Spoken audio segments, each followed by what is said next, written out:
नमस्कार दर्शकों, मैं बरखा सिंह। आज आपको लेकर आई हूँ मकौली ग्राम सभा में, जहाँ के प्रधान हमारे साथ धर्मराज, जिनका नाम बबलू भी है और जनता इन्हें प्यार से बबलू ही कहती है। आइए इनसे जानते हैं इनके गांव के बारे में। पहले तो धर्मराज जी, आपका हमारे चैनल में बहुत बहुत स्वागत है। आपका भी बहुत बहुत धन्यवाद मैम जी। ये बताइए, जनता आपको बबलू बहुत प्यार से कहती है, तो ये ग्रामवासियों में ये जो प्रेम है आपका बहुत टाइम से है क्या?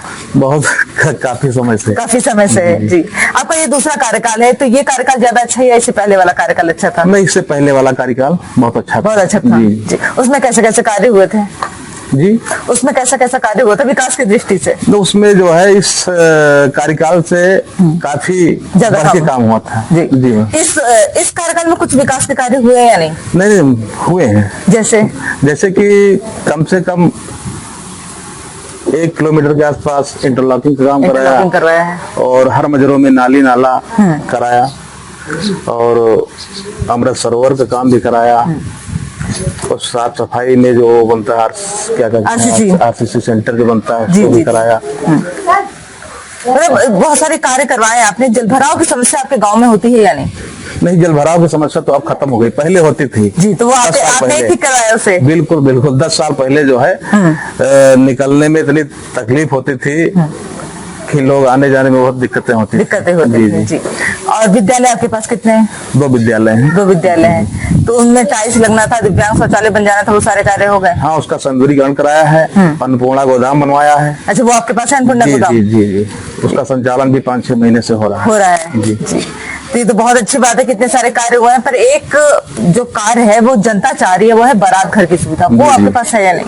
नहीं, जनता चाह रही है, लेकिन पहले हमारे यहाँ जो है जमीन पहले से नहीं थी। अब हमारे गांव में चेकबंदी 5-6 महीने से कार्य चल रहा है, और जब चेकबंदी फाइनल हो जाएगी, जमीन क्लियर हो चुकी है, और तब प्रस्तावित होगा, तब फिर बनाया जाएगा। जी जी। तो जमीन का और शमशान घाट की व्यवस्था? शमशान घाट के लिए जो है हमारी फाइल डीएम साहब के पास पड़ी है, और स्वीकृत होने के बाद फिर कराया जाएगा। वो भी मतलब ये दोनों कार्य जो है इसमें आप लग गए हैं, और इसको भी कार्य करके दिखाना ही है पूरी तरह। हम चाहते हैं कि इसी कार्यकाल में काम हो जाए। जी जी जी, बिल्कुल। जनता की भी उम्मीदें हैं, और चुनाव भी बहुत करीब रह गया है, तो इस बार क्या मुद्दे होंगे नए आपके?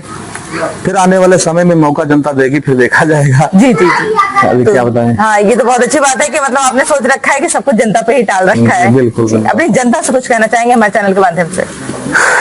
जनता हमें बहुत प्यार देती है, मुझे पूरा भरोसा है, उम्मीद है कि आगे भी प्यार मिलेगा। जी, तीसरी बार भी प्यार मिलकर ही आएगा। बिल्कुल बिल्कुल, उसमें कोई दिक्कत नहीं, कोई दो राय नहीं है। बिल्कुल कोई दिक्कत नहीं है, मुझे पूर्ण विश्वास है जी। बहुत बहुत धन्यवाद हमें समय देने के लिए। ये थे हमारे साथ प्रधान जी, जो कि काफी कार्य करवा चुके हैं, और उनका कहना है कि इस बार भी वो लगे हुए शमशान व्यवस्था करवा रहे हैं, और साथ ही एक विवाह के लिए गरीब कन्याओं के विवाह के लिए एक मैरिज लॉन की भी व्यवस्था करवाने वाले हैं, क्योंकि जमीन नहीं था, जमीन की व्यवस्था हो रही है, और अगर ये हो जाएगा तो वो ये जो वादे जनता से किए हैं वो भी पूरा करके दिखाएंगे। पर देखना तो ये आने वाले चुनाव में क्या होता है, जनता इन्हें फिर से तीसरी बार लाती है या नहीं। ऐसे न्यूज के लिए बने रहिए न्यूज के साथ। मैं बरखा सिंह।